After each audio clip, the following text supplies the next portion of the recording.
Mary Shelley, nascida Mary Wollstonecraft Goodwin, em 30 de agosto de 1797, em Londres.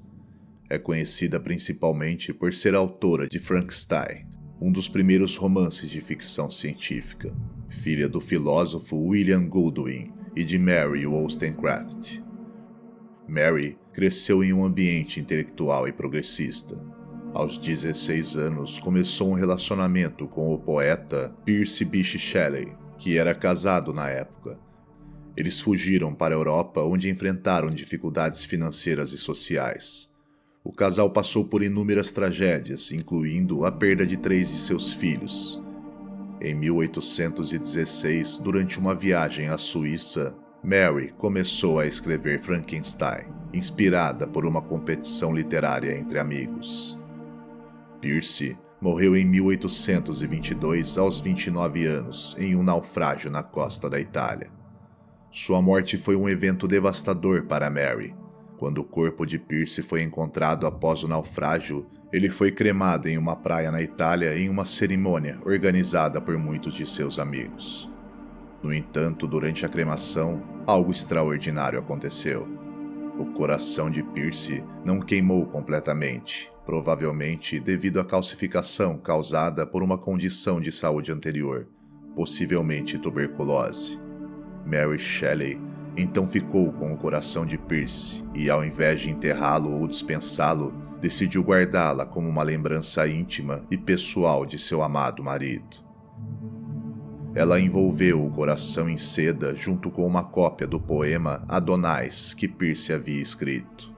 Esse gesto foi profundamente simbólico, refletindo a conexão emocional e intelectual intensa que ambos compartilhavam. Após a morte de Percy, Mary dedicou-se a preservar e publicar as obras de seu marido, além de continuar sua própria carreira literária. Durante anos, Mary manteve o coração de Percy em uma gaveta de sua escrivaninha, onde o preservou como uma relíquia sagrada. Isso demonstra não apenas seu amor profundo, mas também o modo como ela lidava com o luto e a perda, mantendo uma parte física de seu amado próximo a ela.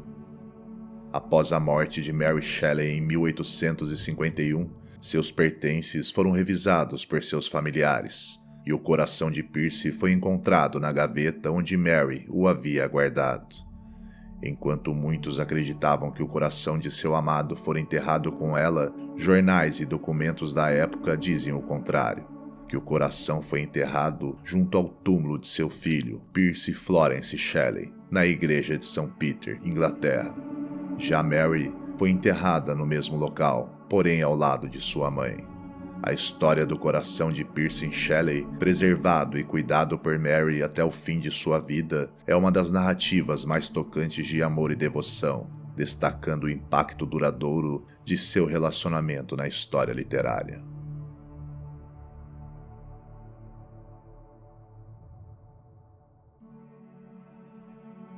Dartmoor, no sudeste da Inglaterra, é bem conhecida por seu folclore, lendas e contos paranormais. Uma das histórias mais conhecidas que tem sido contada, escrita e especulada nos últimos tempos é a de Kitty Jay, uma jovem serva local que cometeu um ato proibido após ser abandonada por seu amante. Seu túmulo está localizado aproximadamente a 1 milha de distância de Meryton, em Dartmoor. A história de Kitty Jay parece ter sido alterada inúmeras vezes ao longo dos anos, e as circunstâncias exatas por trás de sua morte ainda são incertas. Sendo uma criança sem nome, Kitty Jay foi o nome dado a ela pelos cuidadores na casa onde ela morava. Ao alcançar a idade adulta, ela foi empregada por uma família de fazendeiros locais em uma casa na área de Meneton. Ela trabalhava como empregada na casa, onde conheceu o filho do caseiro por quem, segundo a lenda, ela se apaixonou, e logo um romance secreto floresceu. Kitty Jay ficou grávida do jovem, mas ela interpretou mal suas intenções, acreditando que os sentimentos dele eram tão genuínos quanto os dela. No entanto, ela estava enganada. Expulsa pela família, envergonhada e com o coração partido pela negação do jovem de que ele fosse o pai de seu filho, Kit tirou a própria vida enforcando-se em um celeiro nas proximidades da fazenda. Seu corpo foi levado para o local onde está sepultada em Manitou, que era um cruzamento de estradas na época, um estilo tradicional de sepultamento para pessoas que praticavam tal ato. Atentar contra a própria vida era considerado um crime na época, então a essas pessoas eram negadas um sepultamento tradicional no cemitério da igreja, como forma de punição. E através dos anos, esta história assumiu um tom mais paranormal. Se diz que ao visitar o túmulo de Kit Jay, sempre haverá flores frescas sobre ele. Inicialmente, a pessoa que se acreditava ser responsável por colocar as flores em seu túmulo era uma autora excêntrica de Dartmoor chamada Beatrice Chase. Porém, quando ela morreu em 1955, o costume misterioso continuou, o que levou as pessoas a acreditarem que as flores eram colocadas por um fantasma ou espírito, com algumas pessoas afirmando terem visto uma figura fantasmagórica sombria pairando sobre seu túmulo.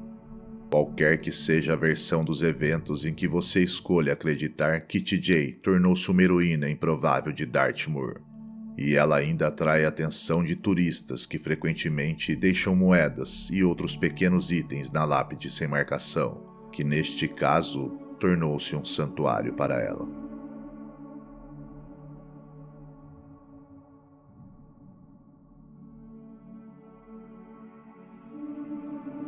Nos últimos 186 anos, Mary Alice residiu no que ela provavelmente pensou que sempre seria uma propriedade imponente com vista para o pitoresco Rio Harrington.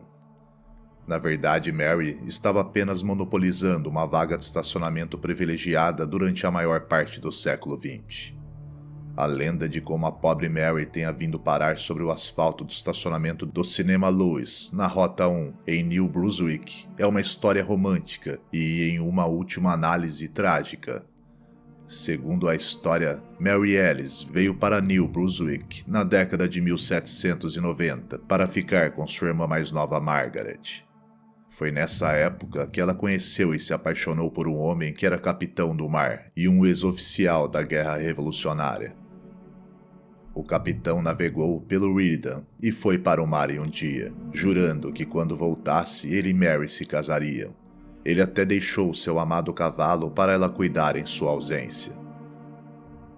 Todos os dias após a partida de seu capitão, Mary cavalgava em seu cavalo da casa de sua irmã, no que é hoje a Avenida Livingston, até as margens do rio para aguardar ansiosamente um vislumbre do navio de retorno de seu amante.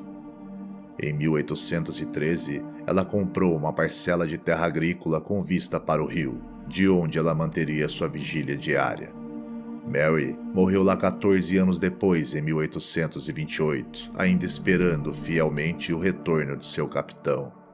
Ela foi enterrada na propriedade e eventualmente foi acompanhada por sua irmã e outros membros da família, e de acordo com a tradição local, pelo cavalo do capitão. O terreno, que era originalmente cercado por uma cerca de ferro forjado ornamentada, ficava em um ambiente rural e arborizado até meados do século XX. Ao longo dos anos, a propriedade de terra mudou de mão por várias vezes e a área vizinha deu florescimento a um shopping e lojas. A fazenda de Mary foi pavimentada e por muitos anos foi o local de uma rota muito conhecida. Após a demolição da rota há cerca de 20 anos, a propriedade foi reconstruída e se tornou o Cine Blacks Lewis. O estacionamento foi renivelado, fazendo com que o túmulo de Mary ficasse ainda mais alto do que antes, a colocando em um local privilegiado e recebendo um novo muro de contenção, assim como árvores para protegê-la do tempo.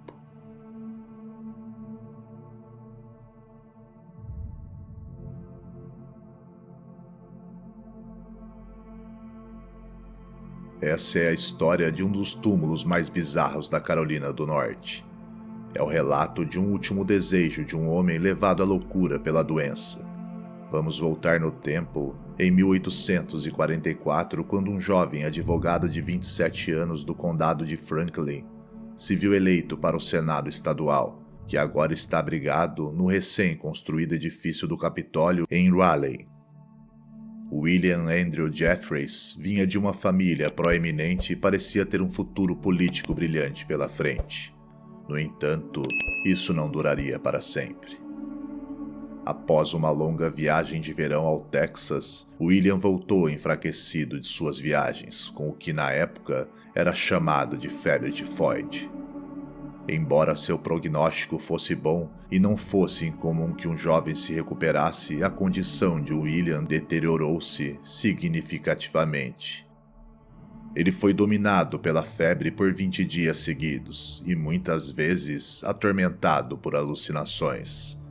Durante esses delírios, ele falava sobre sua própria morte. Especificamente, ele falava com horror de ser enterrado no solo argiloso vermelho da propriedade da família. Parece que ele estava particularmente aterrorizado com a ideia de que seu corpo fosse devorado por vermes. E sendo assim, ele implorava a seu pai para enterrá-lo em uma rocha. E para acalmar sua mente, seu pai concordou. Foi um choque para a família quando ele morreu em 3 de outubro de 1845.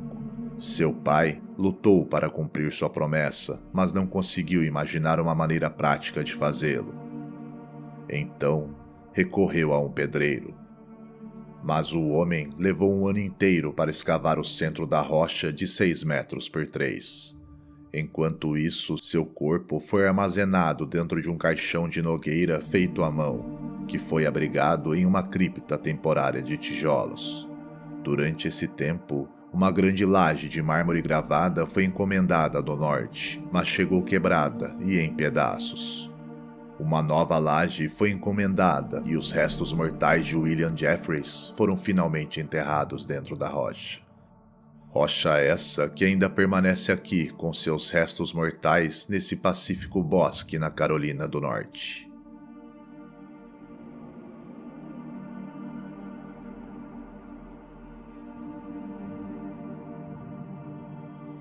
A viúva e os filhos de um cidadão britânico chamado Steve Martin, que faleceu aos 51 anos, decidiram homenagear sua memória de uma maneira única. Em um cemitério de Londres, foi colocado em seu túmulo uma lápide no formato de uma réplica de uma BMW M3 conversível, que era sua grande paixão. A lápide, feita de pedra e pesando cerca de 1 tonelada, foi projetada por um construtor chinês. Ela incluiu detalhes personalizados, como uma placa do BMW que leva o nome de Steve 1. A escultura de granito recria fielmente todos os aspectos de um carro original, com emblemas de BMW na frente e na traseira, faróis pintados de prata, escapamento e detalhes do painel esportivo. A lápide, que custou cerca de 70 mil euros, foi uma forma de destacar a memória de Steve, sua paixão por carros e seu senso de humor. No entanto, essa originalidade não foi bem recebida por outras pessoas que têm entes queridos enterrados no mesmo cemitério. Ao descobrirem a lápide da BMW conversível, alguns deles expressaram sua desaprovação colocando um bilhete de estacionamento no para-brisa do carro simbólico.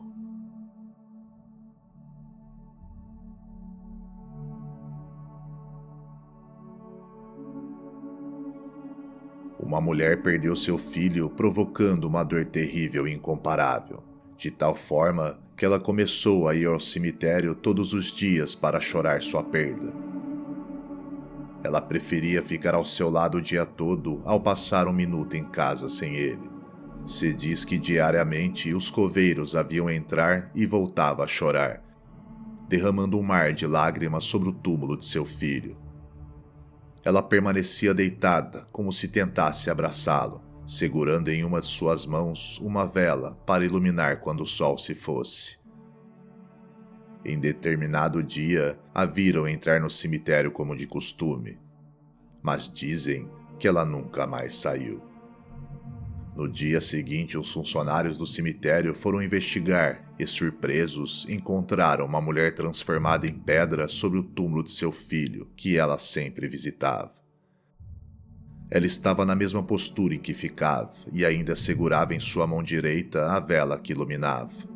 Seu rosto refletia uma dor imensa que apenas uma mãe pode compreender. Quem visita o túmulo afirma que a estátua exala um calor humano que pode ser sentido. Alguns dizem que o calor da mulher de pedra é tão forte que desce até o interior da tumba. Muitos visitantes dizem que as flores colocadas no local não se murcham por meses. Ela é conhecida como a Mulher de Pedra e sua história é muito conhecida na região local, que acaba atraindo muitos curiosos todos os dias para esse cemitério, no estado de Zacatecas, na região central do México.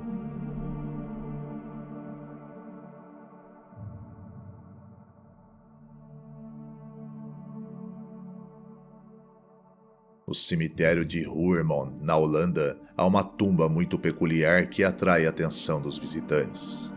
Separada por um muro, há duas lápides que são unidas por uma escultura de duas mãos entrelaçadas.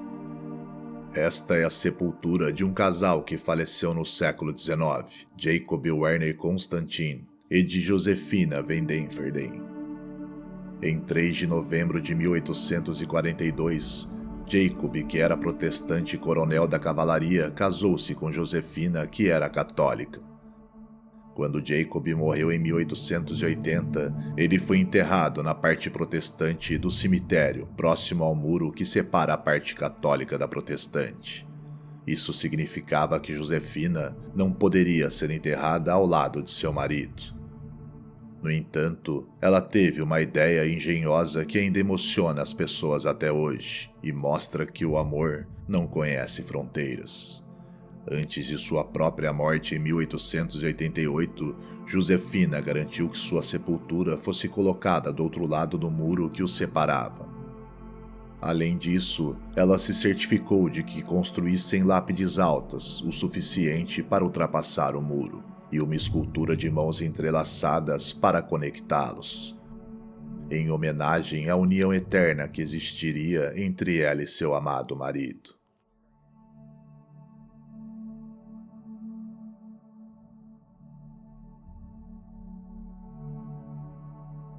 No meio do cemitério Brompton, em Londres, há um fascinante mausoléu em estilo egípcio, a maior e a mais elaborada construção no cemitério. Só por sua imponência já seria notável, mas há mais história por trás disso. Acredita-se que seja uma máquina do tempo totalmente funcional. Concluída em 1854, a tumba de Courtois tem mais de 3 metros de altura e é feita de granito polido. O mausoléu é coroado por uma estrutura que se assemelha a uma pirâmide escalonada. Atraentes desenhos egípcios adornam suas cornichas. Um detalhe que atrai atenção é o fato de que a tumba está sozinha em uma espécie de ilha, seu próprio círculo de terra no meio de uma encruzilhada. Encruzilhadas são lugares onde a interseção de dois caminhos ou dimensões podem se encontrar. Além dos hieróglifos, a tumba possui decorações estranhas, que alguns afirmam serem símbolos de uma ordem secreta. Essa peculiaridade aumenta o mistério em torno da figura de Hannah Courtois. Nascida em Peters, Hannah era uma mulher enigmática que, embora nunca tenha se casado, herdou uma fortuna de um idoso comerciante chamado John Courtois. O mausoléu foi projetado por dois bons amigos de Hannah, Joseph Bonomi e Samuel Alfred. Uma praga ou cólera varreu Londres em 1848 a 1852, e Hannah morreu em 1848.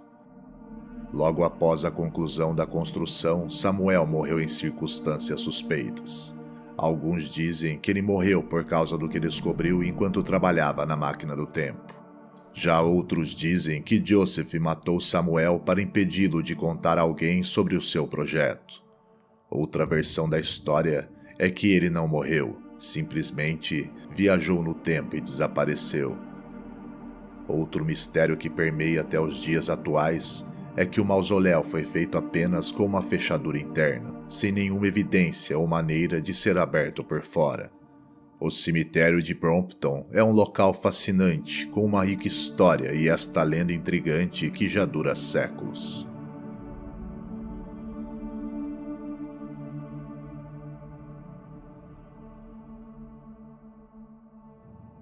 No coração de Liverpool, a apenas algumas ruas do movimentado centro comercial, ergue-se uma majestosa pirâmide de 4 metros de altura. Não se trata de um monumento funerário de algum antigo dignatário egípcio, mas sim de um peculiar legado de um habitante vitoriano de Liverpool conhecido por sua paixão pelo jogo. Essa pirâmide, objeto de inúmeras lendas locais, guarda consigo a misteriosa história de seu ocupante. Antes de deixar este mundo, William Mackenzie deixou instruções precisas para que seu descanso final fosse único. Ele desejava ser enterrado em uma mesa de cartas com uma mão vitoriosa no jogo. E o que é ainda mais intrigante, alguns acreditam que Mackenzie não foi sepultado da forma convencional, mas sim colocado em uma posição vertical sobre o solo para impedir que Satanás se apoderasse de sua alma. Até hoje, a ideia de um morto inclinado sobre uma mesa de pôquer dentro de uma pirâmide continua capturando a imaginação do público, adicionando um toque de mistério e encanto a esta história.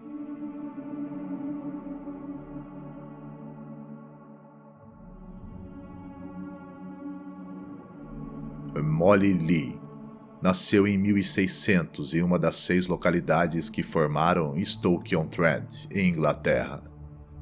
Ela era vista como uma criança estranha, possivelmente com alguma deformidade física, e tinha uma mente adulta desde seu nascimento. Criada em uma família de agricultores, Molly vendia leite para ajudar nas despesas. No entanto, sua aparência e comportamento excêntricos fizeram com que ela fosse evitada pela comunidade, que passou a suspeitar que ela praticava magia negra. Molly vivia isolada em sua casa na floresta, acompanhada de um pássaro preto que alguns diziam ser uma gralha negra ou um corvo.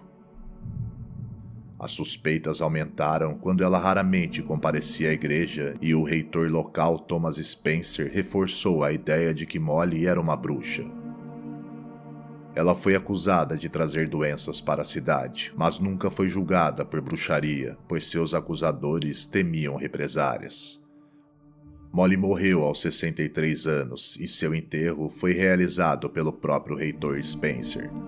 No entanto, surgiram rumores de que seu pássaro continuava a voar pela cidade, o que fez com que o reitor exorcizasse o túmulo com a ajuda de 3 clérigos, 2 dos quais morreram durante o processo. Além disso, o corpo de Molly foi enterrado de uma forma incomum, na direção norte-sul, com as pedras do túmulo colocadas de cabeça para baixo, como uma precaução para impedir que ela retornasse. Hoje, o túmulo de Molly é um local de culto para bruxas modernas, com relatos de rituais pagãos realizados no Dia das Bruxas. Existe uma lenda local que diz que se alguém correr 3 vezes ao redor do túmulo dizendo seu nome, o espírito dela seria despertado e perseguiria a pessoa até que outra pessoa realizasse o mesmo ritual. Embora muitos detalhes de sua vida tenham se perdido ao longo dos anos, a história de Molly continua a fascinar, seja como uma bruxa vingativa ou apenas uma mulher marginalizada pela sociedade. E assim chegamos ao final de mais um vídeo. Me deixe saber nos comentários qual desses 10 túmulos chamou mais sua atenção. Não esqueça de deixar o seu like, um gesto simples de sua parte, mas que faz uma grande diferença para nós. E caso goste de conteúdos como esse, faça sua inscrição, pois toda semana temos novidades. Por hoje é só, mas nos vemos em breve, no próximo vídeo.